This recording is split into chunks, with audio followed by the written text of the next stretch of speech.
You found yourself on another episode of Locked On Bulls. In today's episode, me and Pat are going to discuss P. Will being caught by TMZ. Luckily, not doing anything too crazy. Also, we're going to talk about Ayo Dosunmu in the interview he had with The Athletic. And lastly, are the Bulls ready to be buyers at the trade deadline? Me and Pat are going to get to all that and more right after this. You are Locked On Bulls, your daily podcast on the Chicago Bulls. Part of the Locked On Podcast Network, your team every day.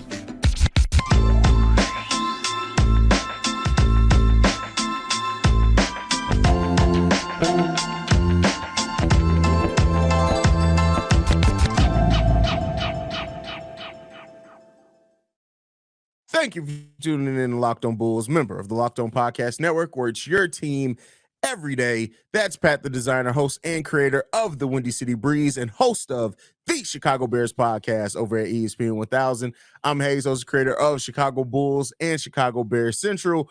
Pat, the other Pat, P. Will, got caught by TMZ. Like I said, not doing anything crazy. I was about to say, a little bit of trolling with that headline, but it is what it is. You got to do what you got to do. Yeah, but he got caught walking, and he was asked and interviewed about a couple of things. So first up, he was asked about his 5 a.m. workouts, and he said this: working on a little bit of everything. Every offseason, you try to get better. You try to focus on things. I can't give up the formula, trying to show what you work on. Do you think that we every offseason we ask, is this the year? Is this going to be the time that P. Will makes a leap? Like, does anything feel different about you about this offseason? Do you think that P. Will is actually, we've talked about him coming in and needing really to fill, and just be a better glue guy for this team overall and what his role is. But do you think P. Will may actually be ready to take that leap?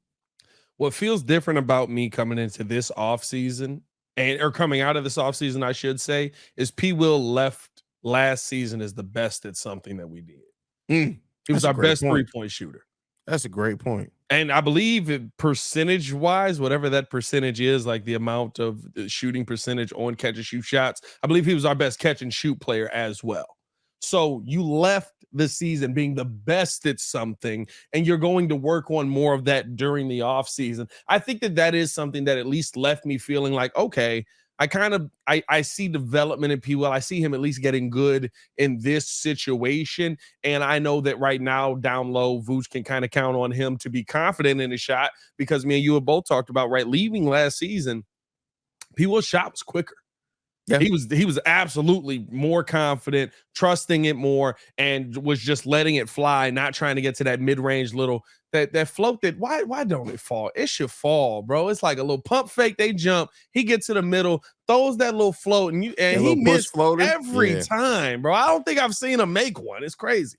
But I think if anything, right, like when I look at what he's gaining from the 5 a.m. workouts, here's the thing: P. Will's strong as a fool. We've all seen that up close. Like, he's ridiculously strong. He's probably going to be one of those players that if we ever got a video of him lifting, probably by give him to 25, right? He's going to be that guy that's like, how much does P. Will lift on a regular basis? He's like, he was deadlifting 600 pounds the other day. Why? Just because. He just picked it up. He was walking past it and just picked it up. Yeah. So I feel like he's going to be one of those guys, ridiculously strong. And when you talk about the game that he's going to bring to the, what he's going to be defensively. The questions are, what's he going to be offensively? And I think that, he's going to be that guy that comes in confident in the 3-ball early on in the season and is able. Here's the thing: the 3-ball opens everything up, because if he's shooting the 3-ball like he was at the end of last season, in the beginning of this season, people are going to close out. When people close out, that means you can blow past them. You can dunk on people. Yeah, and I think that P. Will coming into this season, like you said, the best at anything for the Bulls, which was 3-point shooting. And I guess we can also throw in the least scored on player in isolation too, which, it is what it is there. But hopefully that shows the Bulls' defensive metrics don't make sense at all. None. What we feel they were defensively most of the season last year. I saw another stat this year, and it was like, we were the team that was scored on the least in isolation. Like, among any team in the NBA, among isolation, we got scored on the least. I was like, how? I watched DeMar DeRozan get scored on every night. Anyway, continue. I don't even my point anymore. Oh, I just hope that P. Will comes in with a level of confidence that we haven't seen before. And listen, I hope that bringing in competition in training camp, because listen, Torrey Craig is gonna not necessarily he's gonna come in and try to school the young fella, but he's not gonna make it easy on him. And hopefully that P will, like, after working with DeMar, coming in, doing the offseason work that he always does in open runs and programs and things like that, that he comes in, and then that just nature of competition that I think is going to be in this Bulls team in training camp. Hopefully P. Will does come out and show us some things, man. I still think the world of P. Will, as I've always said, like, and I think that there's still a lot in there. But the second half of this interview, he also said this. He was asked about DeMar DeRozan, and he said that DeMar doesn't get half the credit he deserves from his consistently high-level play, and I have to agree. We discussed numerous times DeRozan may not be the perfect player, but he's one heck of a veteran presence to have inside the locker room. What do you think about P. Will? Like, we already know, like, the mentorship that P. Will and that DeMar has with a lot of people on this roster is evident, right? Taking Ayo under his wing, Dalen Terry under his wing, Patrick Williams under his wing. Like, it's all great to see, but we haven't seen it really turn into anything on the court yet. He's teaching guys how to be professionals, how to work out. Yeah, you know what I mean. He's teaching guys how you're supposed to do your job. The problem at times is it doesn't feel like that goes into, while you're teaching guys how to do their job, you're teaching guys how to be the leader on the team, how to speak up, how to tell guys when to shut up and sit down, how to be the guy that sometimes has to shut up and sit down. You know what I mean? Like, it doesn't feel like he's getting that aspect out of it, but he's teaching them the right way to work on your bodies, the right way to take care of yourselves. Because, I mean, like, heck, I think about it. Think about, like, a guy like Derrick Rose early on. Like, Derrick was just an amazing talent. Remember, he used to just down Skittles? And it, like, he ate terribly and then, like, ended up with ulcers because of it at one point. And it was just like, what are you doing, dog? Like, you play basketball for a living. Like, take care of your body, especially as high as you jump and as hard as you fall. But I think that DeMar is really getting these guys in order to be professionals, and then you kind of want to see what the personality is going to bring with that. Because I think if a guy like Dalen Terry gets serious time, right, like, it's going to be hard if Dalen turns himself into something that's actually on the court and being beneficial for me to think of Dalen as the guy that's not going to go, hey, why y'all doing that? We can't do that. Yeah. That's a great point. Yeah, because Dalen is such a character, bro. Like, Dalen Terry's a character, bro. He's a kid. And it's just so funny to see, like, he's a millionaire kid. That's funny. But I wish I was. Yeah, I mean, we all do. But the everything that DeMar does with the younger players is needed. Don't get me wrong. It's just that I wish we had that. It was the same as far as holding players accountable. We got a lot of good guys on this team, right? Yeah. A lot of good men, things like that. They get along in the locker room. Yeah, they get along, but we need somebody with that edge. And I'm hoping that, Javon Carter, otherwise, like, we just have an identity to start the season out. And I do think that by having a team identity, right, and a consistent voice that's going to hold you accountable. We talked about it, like, last season with Pat Bev. Like, shout out to Pat Bev for being able to come in and do that as a midseason buyout. But it's not the same as having somebody who goes through training camp with you, who's been there from the start of the season with you. And hopefully now having that and having, veterans that have playoff runs, big playoff runs in their history as well, it just comes with a little bit more of that edge and that identity we need for the Chicago Bulls team. And I think young players like Dalen, like Kobe, like Ayo, and everybody will really respond to that a little bit better if we have that from the start of the season. So no, 100%. I think that's where this team's biggest question mark is, right? Like, it's not even just right. Remember last season when, like, Vooch was like, when Pat Bev was like, you missed your assignment, and Vooch like lost his mind. Like, what are you talking about? Like, I didn't. And Pat Bev was on the court like, hey, we good, but you missed your assignment. Like, you can't do this. You got to be here and do, like, those are the moments to me that we never saw outside of when Patrick Beverley was here. Yeah, it might be the only time with this team that we've seen that. Yeah, I mean, it was well. We also saw with Tristan Thompson, but that wasn't real. Nobody was. We're still gonna always go back to the fact that Ayo was just looking at him like, "Will you shut up?" And he was a rookie then. Like, he was literally like, "Hey man, move! I'm trying to watch this game, bro." Like, But anyway, man, mouth always open. What's going on, Ayo? We're gonna talk about Ayo next and his comments around how he's gonna find a role for himself next season in a crowded backcourt. But before we talk about that, got to talk to you guys about one of our sponsors, and that is FanDuel. Take your first swing at betting MLB on FanDuel and get 10 times your first bet amount in bonus bets up to $200. That's right. Just bet $20 and you'll land $200 in bonus bets, win or lose. That's $200 you can spend betting on everything from the money line to the over-under to who you think is going to hit the first home run. All in one app that's safe, secure, and super easy to use. Plus, when you win, you can get paid instantly. There's no better place to bet on MLB than FanDuel, America's #1 sportsbook. So sign up today and visit FanDuel.com/lockedon to get up to $200 in bonus bets. That's FanDuel.com/lockedon. FanDuel, official partner of Major League Baseball. 1-8. That's wild. That's a wild statement there.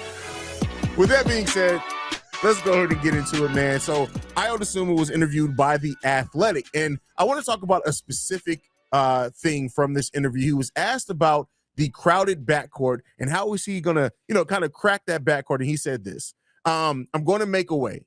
That's all I can say. I've always found a way. I'm going to continue to find a way. He also said later on in this interview how the third year of every league he's played in has always been his best year. His junior year in high school, junior year in college, and now could that carry over as well to the NBA? How you feeling about Ayo Dosunmu being confident that he's going to find his way and crack that? We talked about before how hard it's going to be for him maybe to find minutes. He seems pretty confident.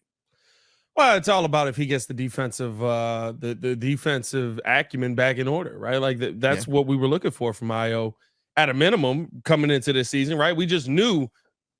We thought he would take a step offensively, but we knew that the defense would still be there. And it just wasn't. Like Ayo got cooked more times than not. And it was till we were like halfway into the season where I was like, can we finally start talking about the fact that regular dudes are cooking Ayo Dosunmu this year? And he was clamping up last year? Like, what's going on here? But it's if he can get back to being that guy, there'll always be minutes for him. Because that's a need that the Bulls are going to have coming into this season without having a DJJ, without having a Javonte Green, although those guys are still out there, I guess to possibly come back if they wanted to. But, without having those names that you kind of looked at last season and you were like, those are our defensive guys, I think that you're going to have still a pretty solid need for a guy like Ayo Dosunmu. The question is, can he bring that back out? And if he can bring that defensive acumen back out, I got plenty of minutes for you. I really do. Because with the defense, the 10 points was perfect. The 10 points, what was he, 4 assists, whatever it was, his rookie year. It was perfect. I wasn't asking for more than that. I was literally just like, people can't get past him. He gives us a little bit of scoring, and he gets the ball to the right people. That's literally what we're asking Javon Carter to do coming into this. And Ayo Dosunmu 6'6". Yeah. And Ayo, it was I think around 9. Well, as a start, I think it was 10. But I think I look at it and say this, like, Ayo, we brought in somebody who basically theoretically brings all the things that you should bring at much, much younger, right? And hopefully that does motivate Ayo. And I think that there is a path, especially with Dalen Terry not having the best offensive game either. There is a path that Ayo can crack. I think he's going to have to play some 3. Don't get me wrong. I think Ayo's going to have to play some 3 this upcoming year. And if he can guard other threes, I think that he's going to find a way to get into that lineup. But it's going to have to come via him being that defensive dog again. Yeah, I don't think that that's a bad thing, though, right? Because then I think it allows Ayo to kind of, I think he got so locked into being the point guard, and when he wasn't that great of a point guard, it took away from everything else confidence-wise.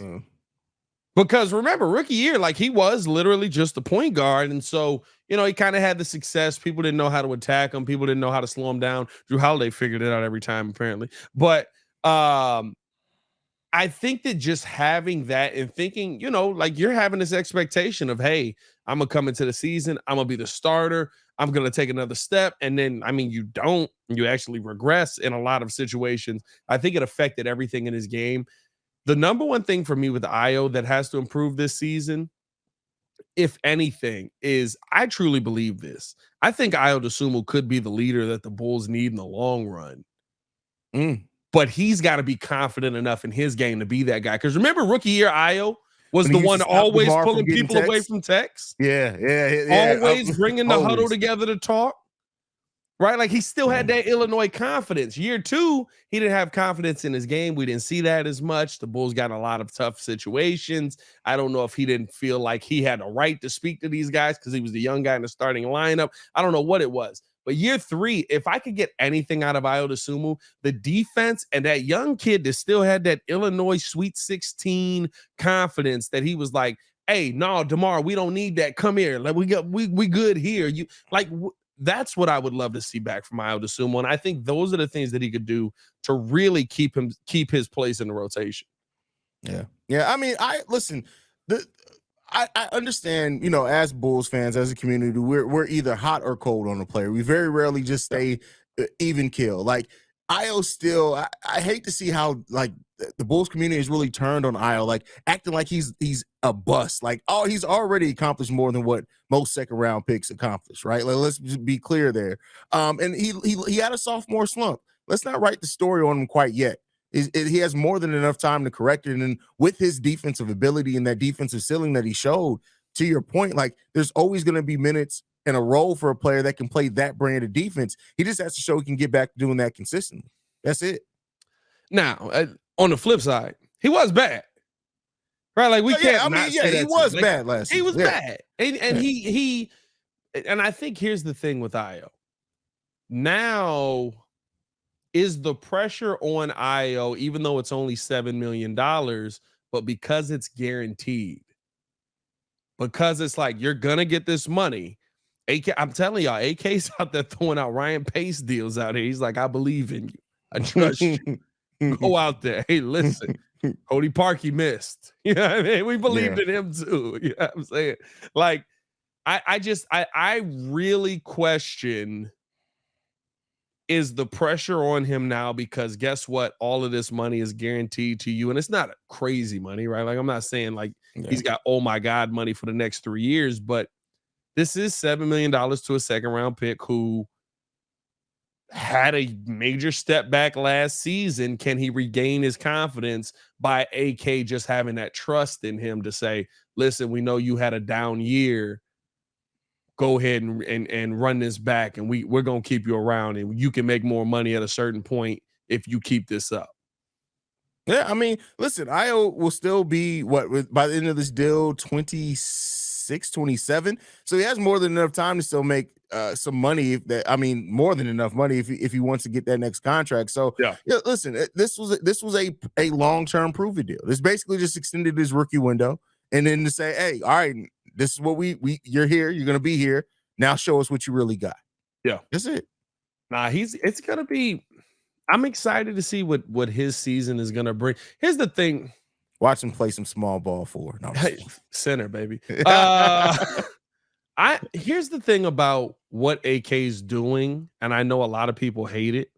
This is the NBA we grew up off of, though. Muggs might not remember that, but players had down seasons, and teams just believed in them. Yeah. They didn't just give up on you because you had a slump of a year. You go back and look at some of the Muggs from the early 2000s, dog, you would see Muggs that was like 20 points, 22 points a game. And then the next season, it'd be like 18. You'd be like, whoa. Like in the modern NBA, if somebody did something like that, it'd be like, he fell off. He fell off, yeah.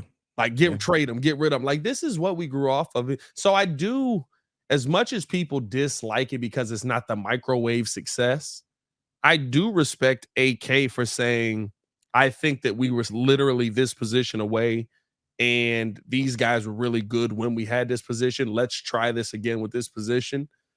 I didn't know we were going to run it 100% back, but I have to give them credit on, like, I'm not mad at 100% back. We kind of run it at 100% back, bro. No, I mean, you add two players that are going to be big parts of your rotation in Torrey Craig and Javon Carter. That's not 100%. Do we know that? Yes. Javon Carter, we know. Javon Carter, we know. Torrey Craig might not see minutes until the trade deadline. Torrey Craig is playing 3 positions for the Bulls. Back up 3, back up 4, and 5. I don't know, bro. Hey, listen, we thought that was Dragic. No, I was the one saying that I didn't see it for Dragic. Everybody thought I was crazy. We thought Dragic was gonna get 15 minutes a game. That man got 0. That's what I'm saying. You know what I mean? We was like, they gonna give him 15. Why you sign him? You're not gonna give him 15. That man got 0 minutes a game. I mean, he was old and slow though. Like, hey, bro, he's pretty slow. He's pretty old. Yeah. I mean, he threw a lot of dimes to Drummond to start that season off, and that was it after that, bro. And then he got tired. Yeah, he said, hey, you know what? I'm actually old, so that's all I got for y'all this season. Bro, that mess was wild, bro. Like, last year was such a weird year. You really don't think Torrey Craig's going to get minutes, though, bro? Like, this is the first time I've heard this from him. I don't know, because here's the thing, right? What if Dalen Terry start cooking and they give him minutes, or they just don't play him at all? Like, I don't know anything with Billy Donovan. I have no guarantees for nobody. Andre Drummond could play 26 minutes. He could play 2 6-minute quarters. I don't know. I don't know, bro. I have no answers on what the road. Here's the thing that I do know. Vooch is going to play 40 minutes. DeMar is going to play 40 minutes. Zach is going to play 40 minutes. Outside of that, everybody else is playing mahjong out here. You just throw it in the middle and see what you get. That's not mahjong. What's the game? Yahtzee. Wow. All right, we're going to go ahead and move on. Next up, we're going to be talking about the Bulls potentially being buyers at the trade deadline. For you that, I want to remind you guys that Locked On Bulls is free and available on every podcasting app and platform of your choice, as well as YouTube and the Odyssey app. Pat, with that all said, man, the Bulls signed everybody that they signed to fairly solid deals. When you look at Nikola Vucevic, 3 years, $60 million. Kobe, 3 years, $36 million. Ayo, 3 years, $21 million. Javon Carter, 3 years, $19.5 million. And Torrey Craig, 2 years at $5.37 million. On top of that, you look at the Bulls also having their disabled player exception up to $10.2 million. Still have a mid-level exception, about $6 million left of that, and the biannual exception of $4.5 million. What does that mean? That the Bulls could be set to not only be buyers in the trade market at the trade deadline, but also be set up to be active in the buyout market and probably offer more money than what most teams are going to be able to offer for buyout candidates this upcoming season. Do you think that the Bulls are active? We've seen them leave assets on the table before, much like you said with Billy Donovan. You don't have any guarantees. We don't have any guarantees we're going to use any of this. But do you think that the Bulls could potentially be buyers where they've had very quiet trade deadlines the last 2 years? AK hasn't really lied to us. And so I do believe him when he says 4 through 6 is that magic number. If the Bulls can land between 4 and 6 with a Zach LaVine, DeMar DeRozan, Nikola Vucevic, right? Like clearly you're playing some decent to pretty good basketball at that point, because I think we probably top 3 teams in the East are pretty, those are good teams. You know what I mean? Yeah. So if you're 4 through 6, that means that you're just behind those guys. I think I could see the Bulls being buyers at the deadline if they're in that range. If you're in the 7-8 range, I don't see any chance of it. They probably let all of this money that we've allocated go. Even the disabled player exception, I don't even think that they would go in on that, because at that point you're asking yourself why, right? Like that's my thing. I love teams that want to go into the luxury tax. I love the fact that the Golden State Warriors have done it so consistently. But the part that nobody talks about with the Golden State Warriors is when mugs go, well, why would they go into the luxury tax consistently? Because Stephen Curry is the greatest shooter we've ever seen, and he's on that team. Well, so if I add pieces to that, we can win. They also went to 2 finals before they ever had to touch a luxury tax. So at that point, it's easy to keep adding to that, because it's like, hey, we got the core here, right? Yeah. And I think, I want to be clear here, there's still a way where the Bulls can use like a disabled player exception and still avoid the luxury tax. It just gives them an added asset, because then you can pair Alex Caruso with the disabled player exception to bring in 2 players and still stay below the luxury tax, right? Yeah. So it opens up some things for the Bulls there. Here's what I'll say. If the Bulls, if there is a player that ends up being moved that could drastically help the Bulls, and we don't get it this season, the fan base is going to riot. those knee-jerk reaction microwave Bulls fans, because all they're seeing, they don't have the understanding of the cap like me and you do. All they're going to say is, we had $10.2 million exception, and you mean to tell me we didn't trade for such and such, such and such? It's like, hey, fam, yes, that's what we're telling you. That's why exactly did they turn into why did they turn into Whoopi Goldberg from The Color Purple? Hey, you mean to tell me? Me? Do you right by me? I loves AK. I love him dead. Why are they? I